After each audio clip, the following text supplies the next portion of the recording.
Okay, so I'm going to call the meeting, the Rogers Lake Authority meeting together to order at 7:31.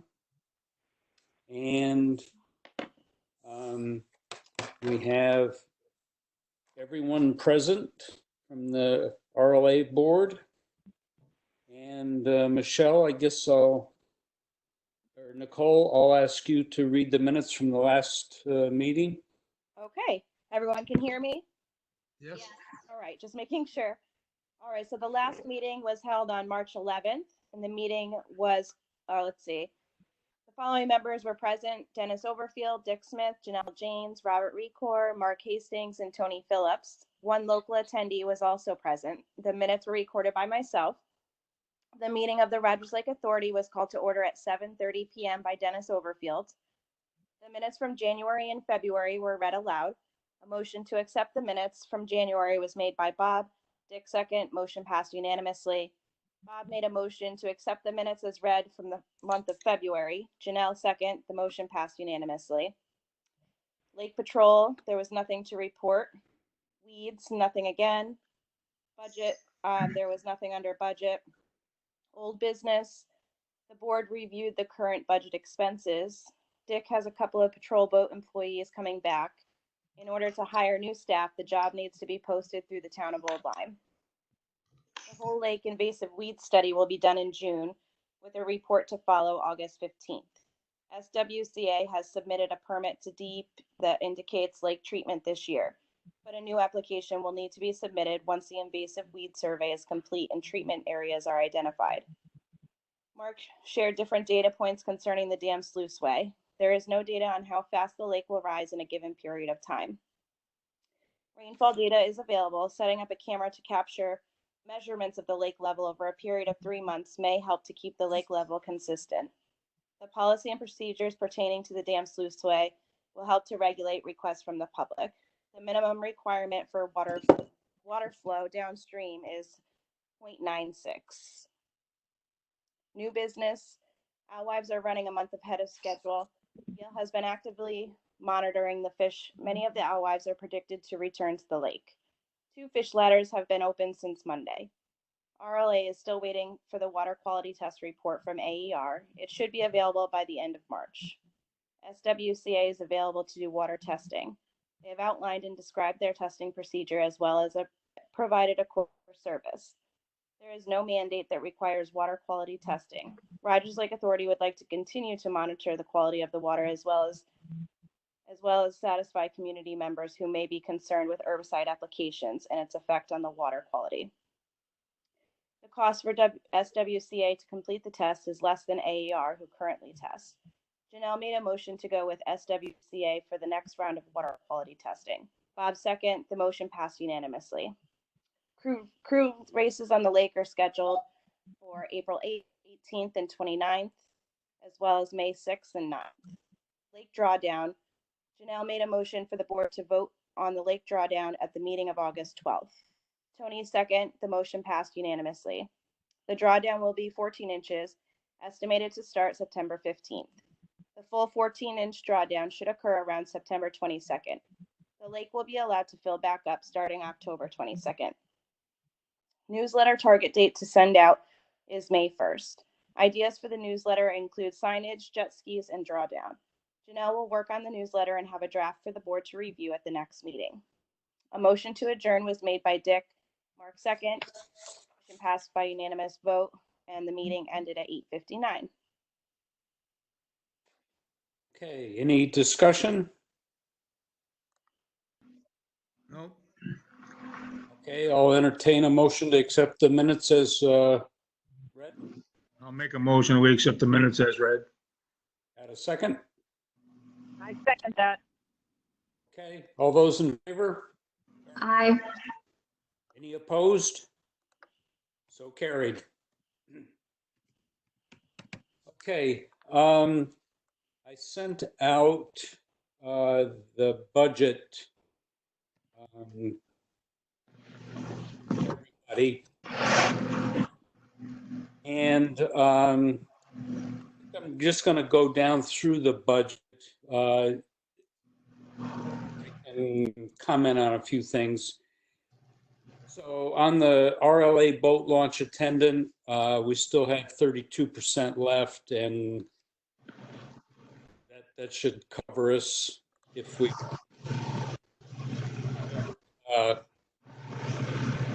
going. The RLA Ranger, we know we're not going to expend that.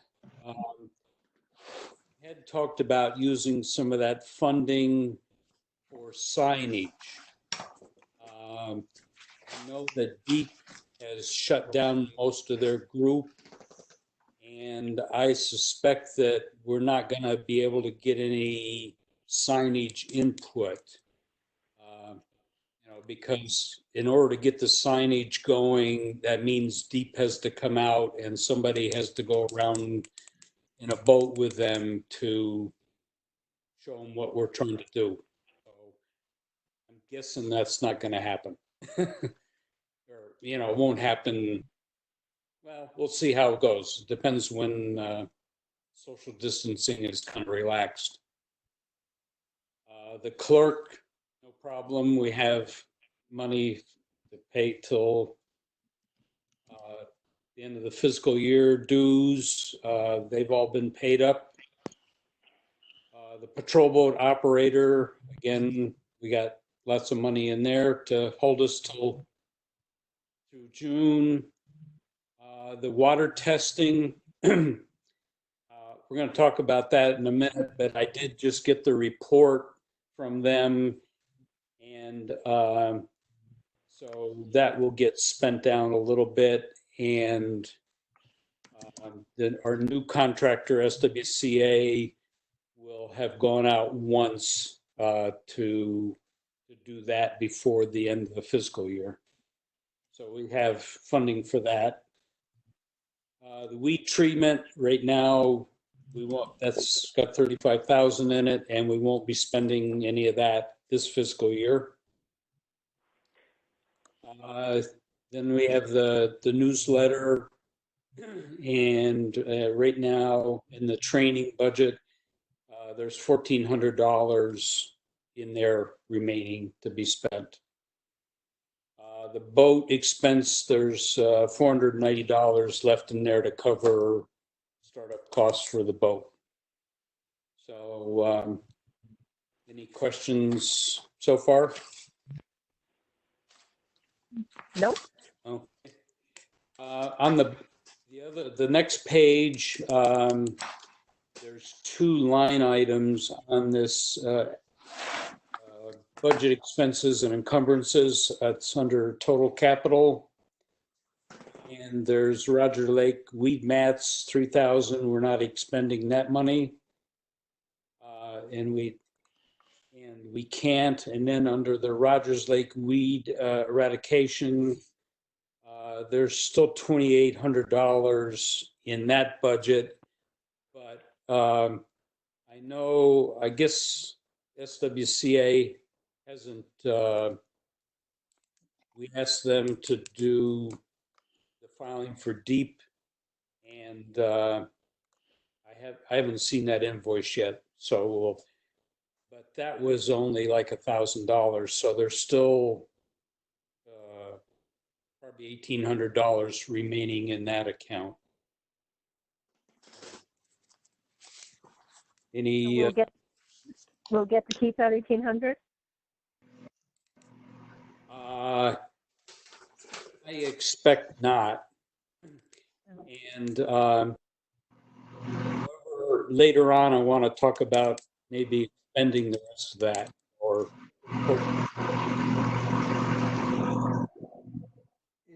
What's that background noise?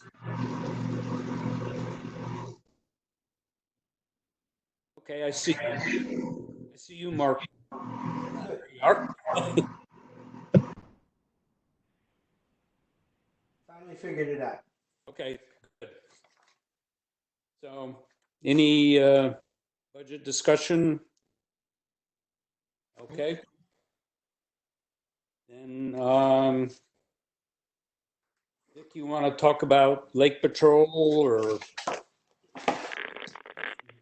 Nothing really much has changed. The same people will be coming back if we start. I received an application through an email for work, but I don't know if that means it just still has to go out to be posted or what. Didn't sound like that, but having the person fill out the application, we'll see where that takes us. And like I say, anytime now, if you got time, you wanna pick up the boat and just throw it in, bring it down, I'll see if I can get the seat out and fix it. Okay. My docks are all cleared up. I moved my docks yesterday, so there's room out there. Okay. Yeah, I was thinking that we probably should put the patrol boat in. There's so much boating activity going on now, and if there's any safety issues out there, we probably should have something available to. No, that would be good, because like I say, there are a couple of times already I would have gone out there, so, no, it would help. Okay. Well, the weather's not looking great, but, you know, No, I'm saying, Larry, just like I say, it's available now, you can bring it, just, I wouldn't clean it up or anything right now, just put it in and we'll bring it down, and that's it, you know. okay. Sounds good. Any other discussions on Lake Patrol or the boat? Well, like I say, they've called me already and wondering if we're gonna do anything, and I said we probably would, even if things don't change, because you're really not in direct contact with anybody, you know. Even if you pull up to the side of another boat, you're at least 5-6 feet apart anyway. You know, unless the town tells us we can't do it, I would say we will start. Yeah. Okay, I would agree with that. Any other discussion on boat from anybody?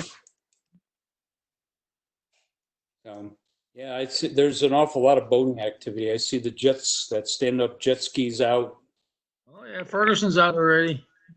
create havoc and doing jumps and everything else. Oh, yes, he's out there. And a lot of fishermen too. Oh, yes.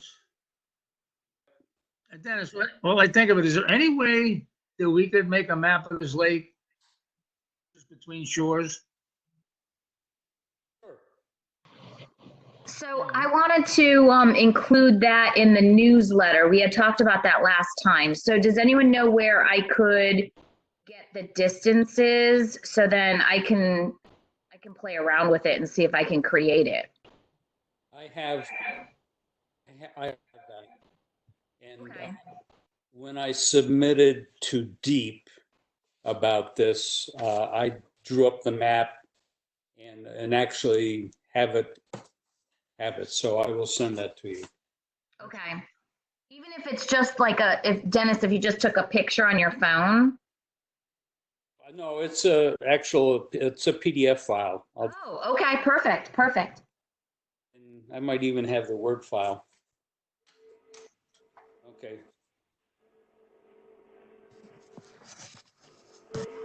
Just making a note here.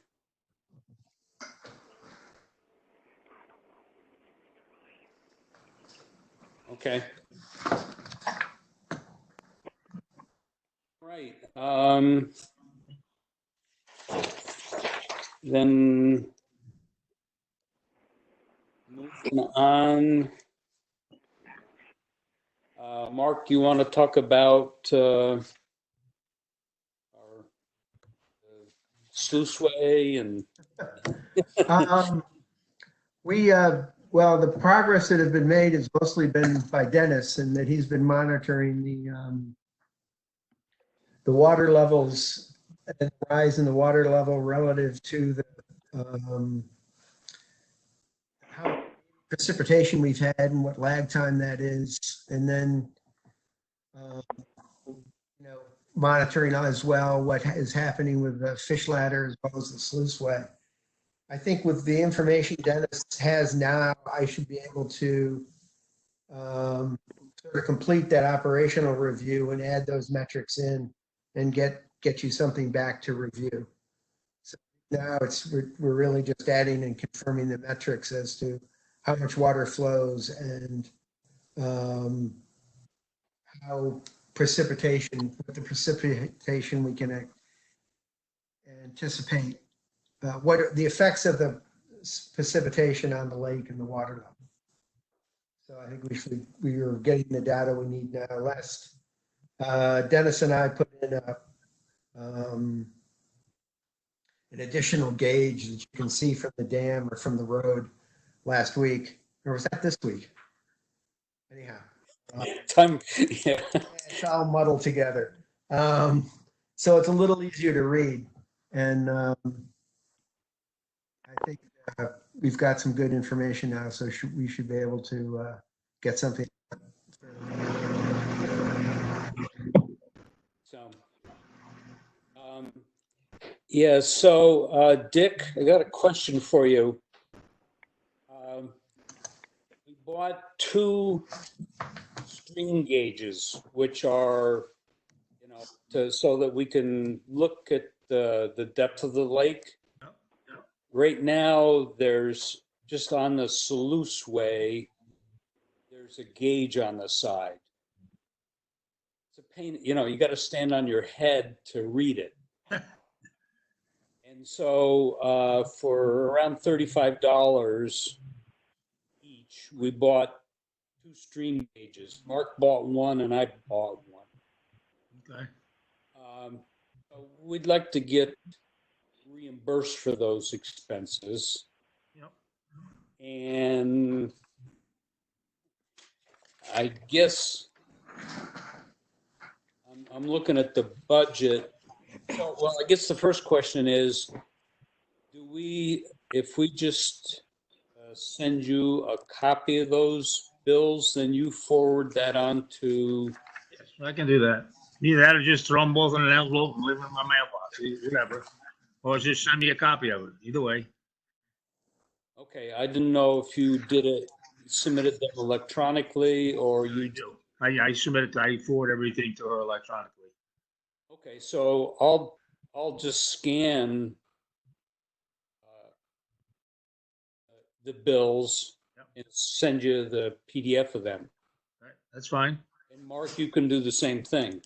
I will do that. Okay. I'm looking at the account that we want to pay these out of.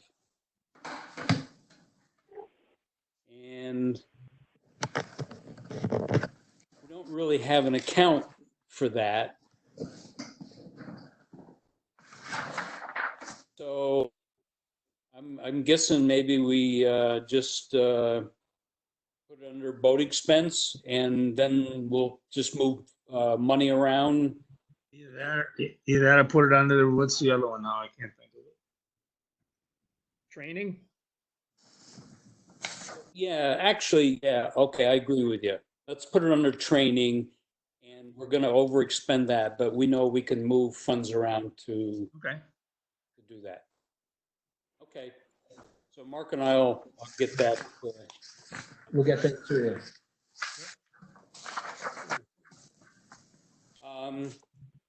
So just to expand a little bit more on the Sluice Way now. A couple of things. They had 175 fish come in today. Oh, Whoa. We're up to almost 800 alewives that have come back. wow, that's good.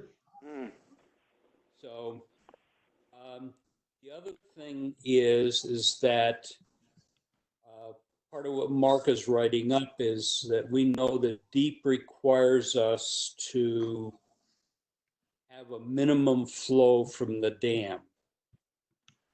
And I believe, Mark, what you found is that the leakage under the dam, it makes up about a third of that requirement. Yes. And we've been seeing Yale almost daily. And I see DEEP at least once a week. But Yale indicated they have a flow gauge. And so they're going to find that in the next couple of weeks for us. And so what my plan is,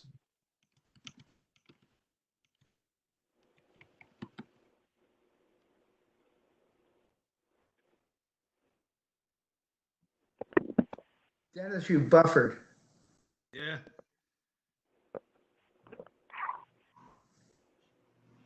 Dennis?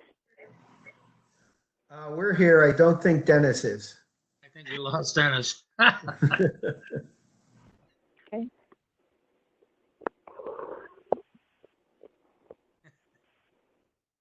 I don't know, something popped up, something low, something. It might be the internet. My internet's been so laggy lately. That could be. Yeah, it's the demand has been huge on everybody Yep. on the web. They're not. Oh, he's back. Dennis, you dropped off for a bit. Yeah.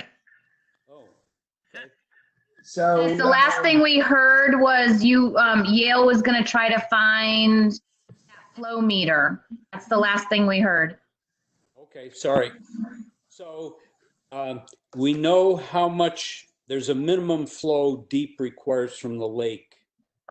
It's not going over the spillway. You still hear me? Something happened again. Yep. Okay. Yes. Yeah. Here. And so we know about a third of the flow is leaking under the dam. So we need to make up that other 2/3 by opening the sluice gate.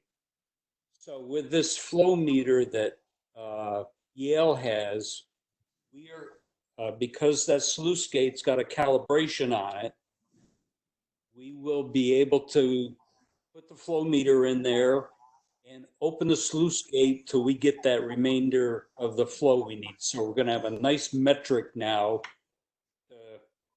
When anybody complains that there's not enough flow, we have hard data as to this is what it is and not getting any more. What Yeah, about one- the, go ahead.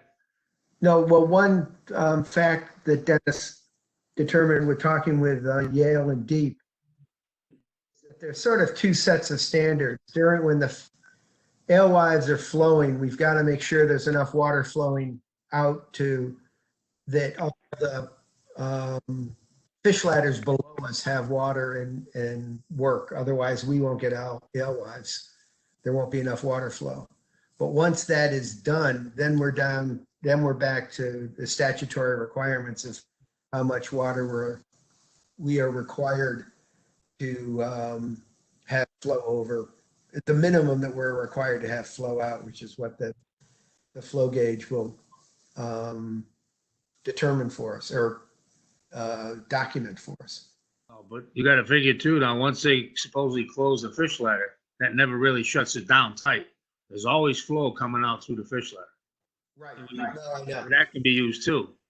Yep. Absolutely. So, but it isn't going to take much opening on that sluice gate to satisfy our requirements. So but at least we're going to have some hard data now. In fact, we can even put the flow meter, that's a good point, Dick. We can put that flow meter over in the sluice gate, or in the fish ladder, and we'll know. Yeah, that'd be perfect. That'd be really helpful. Yeah. And we can ask them, once that meter comes, we don't have to wait till they shut that down. We can, Yale has the combination to that fish ladder. So we can, when he brings the meter, we can block the fish ladder off and see what the flow is. See what it is. That'd be perfect. And maybe we don't have to open the sluice gate. I wouldn't think so, because there's always plenty of water coming out through the fish ladder. Yep, good point. Okay. So anyway, it's, I think we have a good working relationship with Deep and Yale and whatnot. And so that's what's going to have to be in Mark's thing, is that, we need to find out when they're going to close the ladder, but there will be some flow requirements when the fish ladder is operational. Yep. Right now, there's enough flow going over the dam, and we know within an inch of when we'll probably have to open up the sluice gate to give them a little more flow downstream. But there's also, we believe we're going to be able to tell when we have enough flow by going down to Sill Lane and looking what's going over the dam. But anyway, we've had too much water going over the spillway, so we really can't tell, what the minimum is that we got to open up the sluice gate to keep that fish ladder operational. But the other issue that just is useless information, there's 2 beaver dams down below us that Yale and Deep have to keep taken away because it blocks the fish from coming up. So when they get no fish coming up, then they go walk down the stream till they get to the beaver dam and take it out.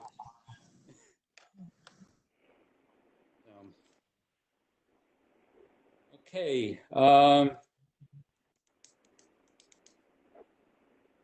You want to talk about the newsletter or what we need to help you with that, or? Yep, I do not have anything to share tonight, but I will send over a draft to everyone this weekend if that's okay. Yeah, Fine. sounds good. Okay, So we're looking to get that out in early May. Was that what? early May. The only thing I need to check on is if the print shop is still open. Yeah, well, maybe you want to do that soon, so. Yeah, I can do a call tomorrow or Friday to find out, and then I can include that in my note when I send out the draft this weekend. Yep.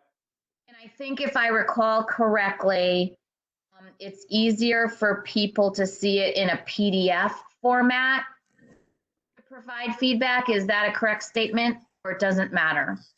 That's fine with me. PDF is needed. Not everybody has Word. Okay, all right. I'll do it in a PDF format. Yep. Please. Okay.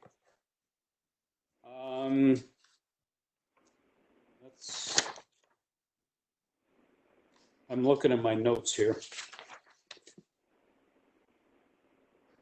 Oh, the other thing we learned from Yale is I thought these alewives, when they came back into the lake, they were like salmon. They came and laid their eggs and they died.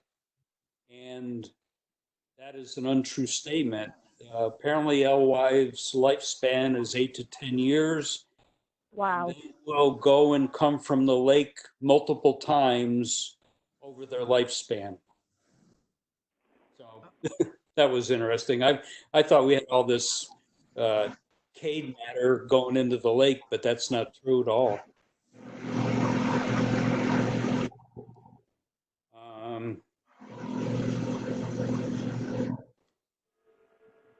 Okay. And Janelle, we're going to put in that from last month's meeting minutes, there's the lake drawdown, Yep, that verbiage in there. I am. And Nicole, you there? I'm here. On the, the towns have their, where they post our meeting minutes. It's the town Website. or whatever.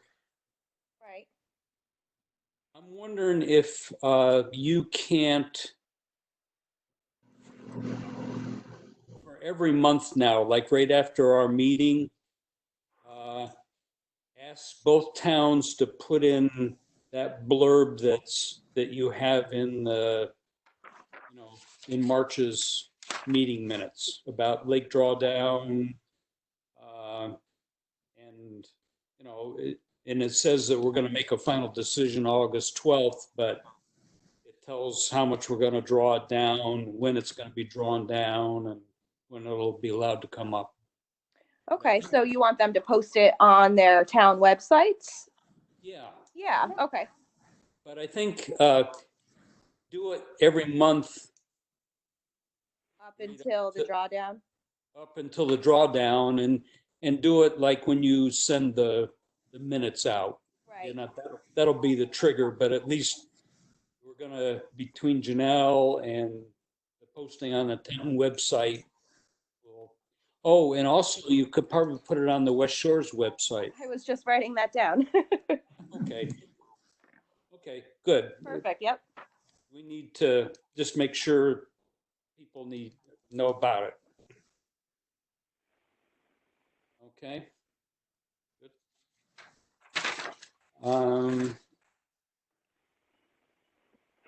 Okay, and Janelle, I'll send you the map of the lake with the distances to the islands and whatnot. Okay, perfect. Thank you. Okay. I'm gonna move on. This is still kind of old business. We talked about the water quality report. And I got it. And I sent it out to everybody. And Bob, how about telling us what it says? I told Dennis, pardon me, that I had studied Latin and not hieroglyphics. And so we both were able to get to sleep a lot sooner working on that, and the dictionary right in your lap. Honestly, that was above and beyond the call. And the new person I from Dennis, I think, isn't going to send a 60-page document and report. It's going to be more like maybe 10 pages maximum, and a synopsis of all the findings. And I think that's very, very good. And I also had questioned, besides RLA, where else does this particular report happen to go? And the town sanitarian, I don't think Ledgelight or, and DEEP, I don't think would have anything to do with that. Yale might be interested because they're in here looking at the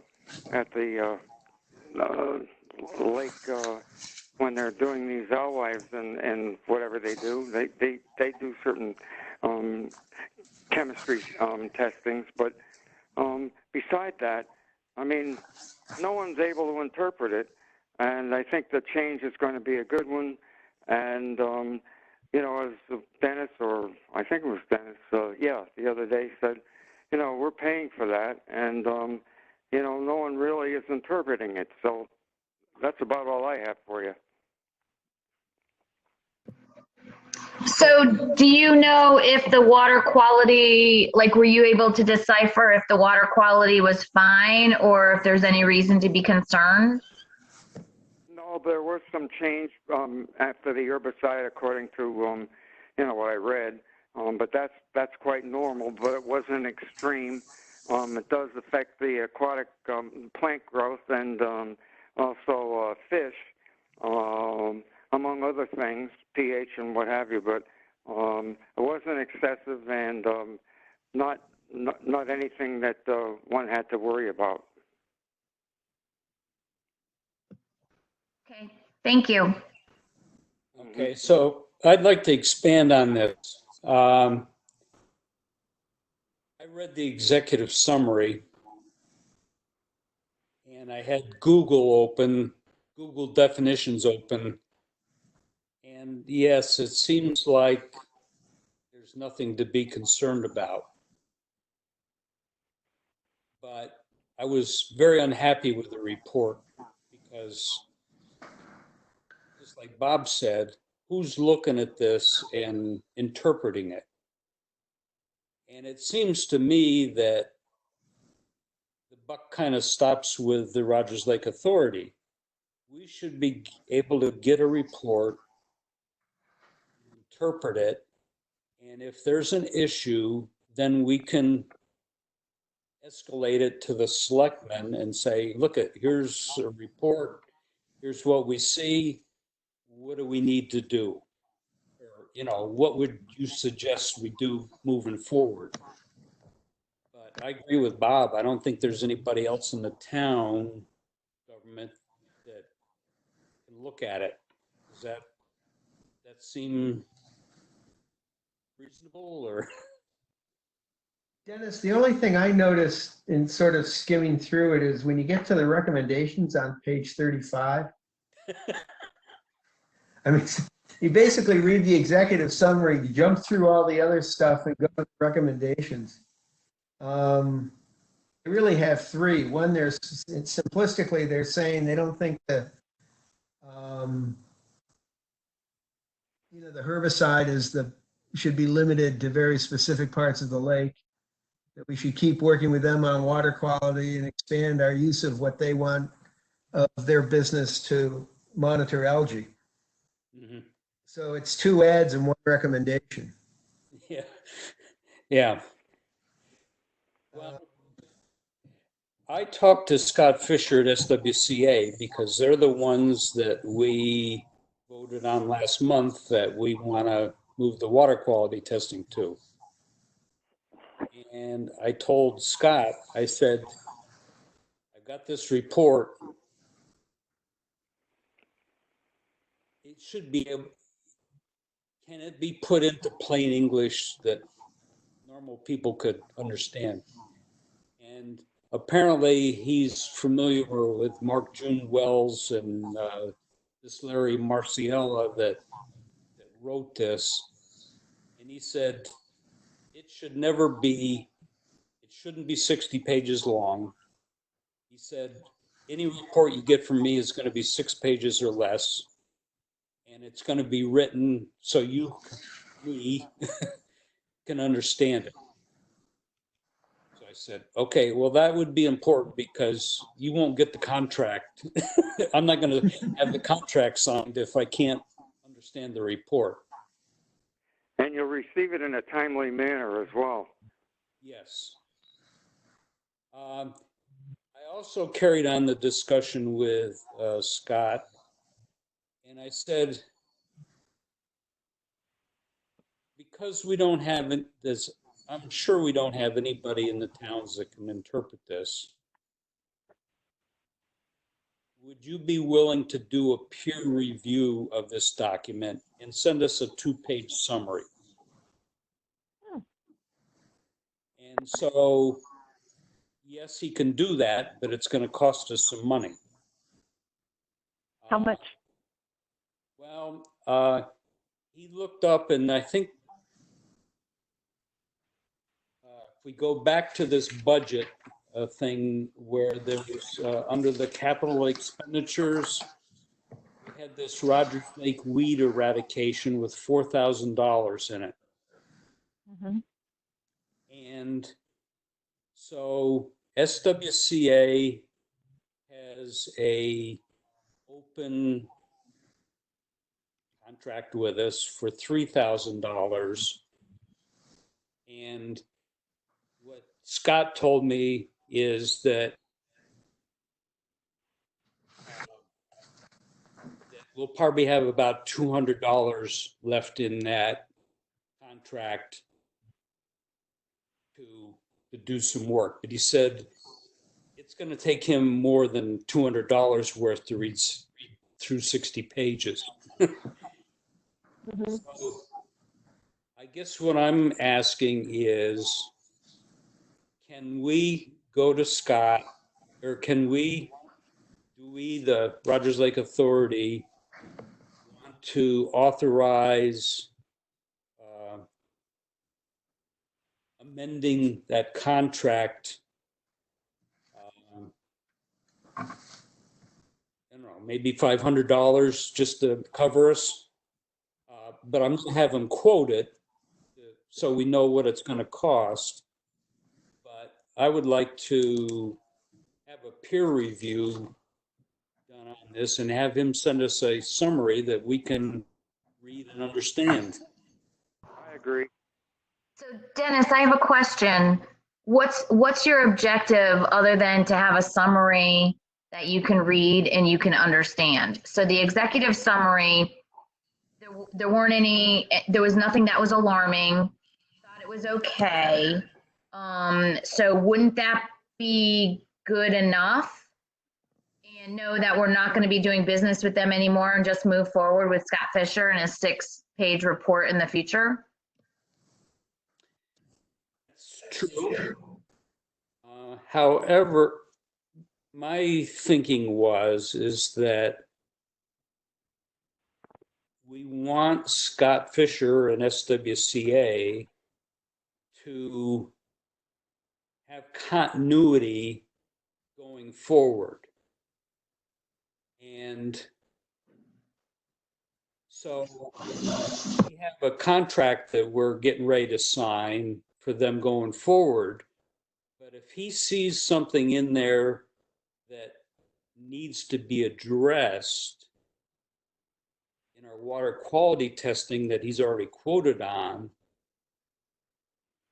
maybe we need to amend that contract to include whatever, you know, he sees in there, that, because the one thing that I saw in there is that they wanted, that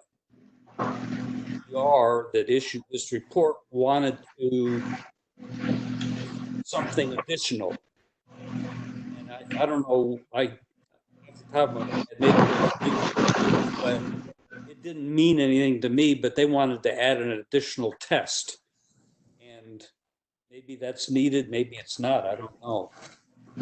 Did Scott Fisher do his proposal based on what he thought we would need from a lake perspective?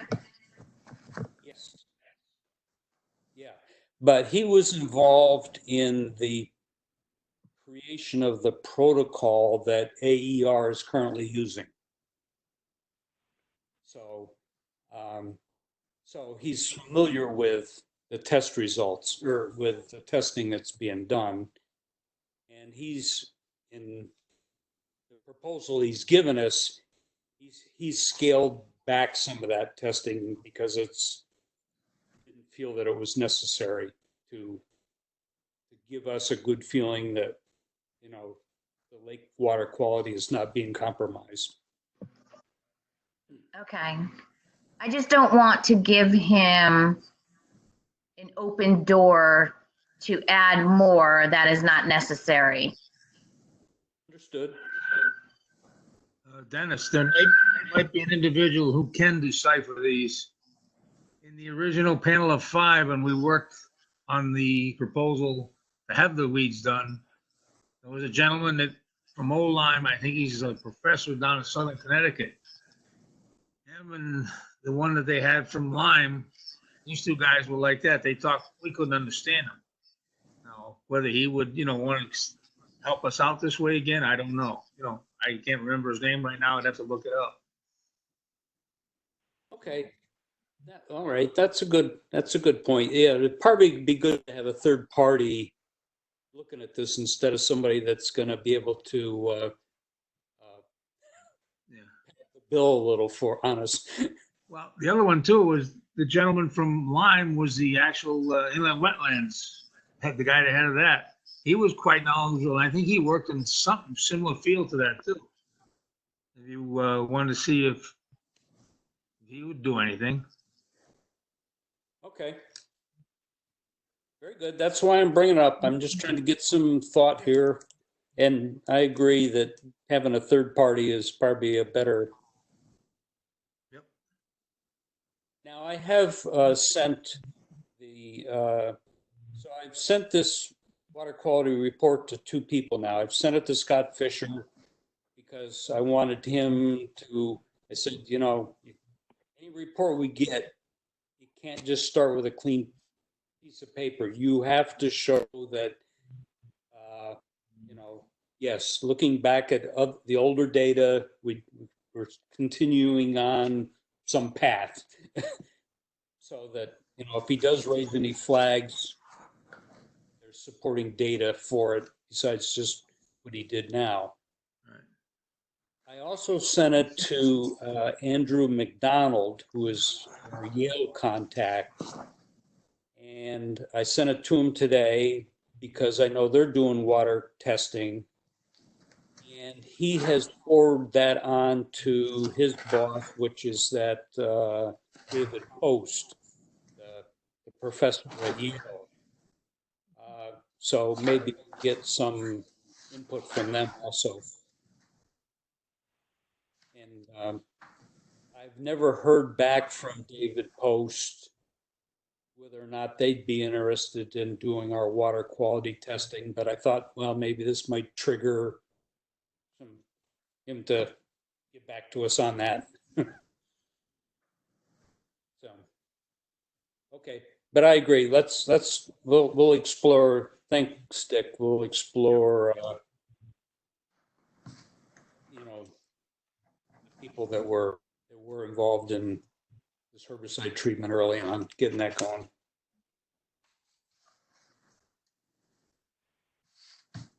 Okay. I'm just looking through my notes here to make sure. We're pretty much still working. Any other old business? Anything we haven't covered? Are the signs old business? I mean, the warning signs we were gonna put up down here at the top of the lake? Somewhere else on the agenda. The action item is the next step was Deep had to come out and do a site survey. Okay, And then at that point, they would tell us what we needed. And my understanding from the Deep guy that we're working with, the fisheries, is that those people down in Lyme, or in Old Lyme, that group, well, they don't want to come out and ride around in a boat with us. you get 6 boats and we'd all be 6 feet apart or something. Yeah. I understand. Yeah. So I can reach out to them, but I suspect that that's going to be the response. Yeah, I thought that might be the case. Do you know if anybody over there? Well, you've been talking to the Deep people for the alewives, so they're working at least. Yeah, that's the fisheries group. And even they have been scaled back. They capture these alewives over at the prison off of 156. There's a brook, I forget the lake, the little lake it's up in there, but that's where they catch these fish that they bring into Rogers Lake. Oh. They also take these alewives up into Massachusetts and also New York State and release them because into streams and lakes that go into the Connecticut River. However, they can't go across state lines now. So they're going to be bringing at least 2 more stocking truckloads into the lake over the next few weeks. Oh, wow. Because they can't get out of the state. So they said, well, we'll just put more into Rogers Lake. Well, here. Interesting. Okay. Under new business, it was Dave Evers brought up to me that there is some kind of mechanism down at the beach and at the rowing building to chase the geese. So I went down there and looked, and there's 2 things. It's called Goose Away, something like that, or goose chasers. And what they are, they're a cylinder, probably about 5 inches in diameter, stands about not more than 2 feet high, and it's cemented into the ground. And there's one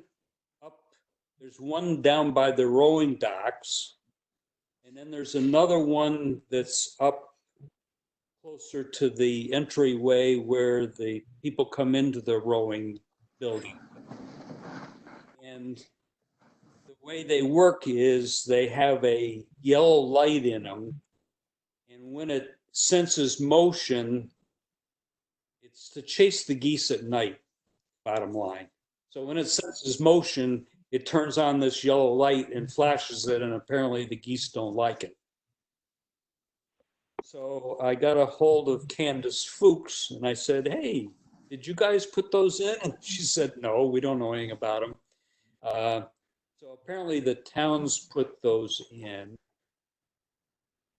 Anyway, I went down a week ago when they were stocking the lake at Haynes Park, and there are goose droppings everywhere. So I would say that, you know, the geese come during the day when these things don't work. And so I don't know, Dick, have you seen a lot of geese you've seen over there? I haven't seen as many as usual, but I have seen them hanging right around those lights every once in a while. Anyway, it was just, again, it's random information that doesn't bother us. The issue is that, you know, with all the geese on that beach, I mean, it's flowing across the beach and washing all that stuff into the lake.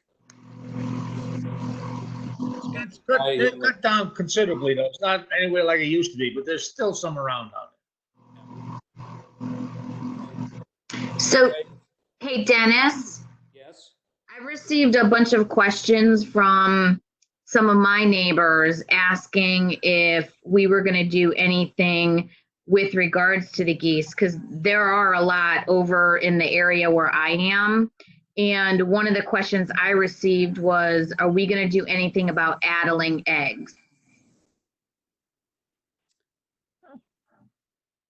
If they usually do it every year. It's probably been done by now. Who does it? It used to be the goose lady that worked there. I don't know if they still have her or not, but I know she used to go around and do it. Okay, I can. Who would I be able to ask about that? That you have to ask downtown. I don't know who takes care of that. So if I just like emailed the selectman or something? You could start there and see, you know. Email Michelle Noren, the woman. Okay. Tim Griswold doesn't do emails. Mhm. Michelle, if you need to get a hold of Tim Griswold, email Michelle. Okay. But she's done 110%. When I've worked with her, she gives 110%. Okay. She will get back to you. Anyone interested in knowing what I find out? I think so. Absolutely. Yeah. Okay. All right. I'll follow up with everyone as soon as I know more. I was at Roger's house the other day and his front yard's covered. Oh, yeah. Oh, they're nasty. They're everywhere. It's disgusting. But anyway, are the geese there at night, or are they just there during the day? Well, I don't know if they're at night. I can tell you that they start coming in around 6:15, 6:30. Okay. And they are there periodically throughout the day, and then again towards like dinner time-ish. Okay, well, that's why I mentioned this other device. And so if anybody's interested, they should go down to the beach and go over towards the boathouse, and you'll see these black cylinders sticking up out of the ground, and the contact information is on there. I went to that website, and it wasn't totally clear, but then there was a place that said, contact me. And I said, do these work during the day also? And they came back and said, no. Okay. Chasing the geese at night where they're nesting, or where they're, going at night. Okay. At night, they usually go over here to the senior center on the pond over here by horse place. Right. There's a small pond. That's usually where they go at night and they come back in the morning. Okay. Yeah, why don't you get a hold of Michelle? I'll do that. Thank you. And, I would be interested if, it would be interesting if these goose chasers are replacing the woman that comes with a dog or whatever. Yep. That was chasing them. Okay, any other business that we need to take care of? Nothing I have. I'm good. Okay. I'm good also. Good. Yeah, I can't think of anything, but Janelle, if you know, I know it's the 11th hour, but if you do need more help with the newsletter, holler to us. Okay. Okay, I'll entertain a motion to adjourn. Make a motion, we adjourn. A second? I second it. Those in favor? Bye. Hi. Aye. Okay. Thank you. Thank you. Be safe, everyone. Stay Yeah. Doing this well. next month. Okay. All right. Be safe. Bye. Bye. Bye.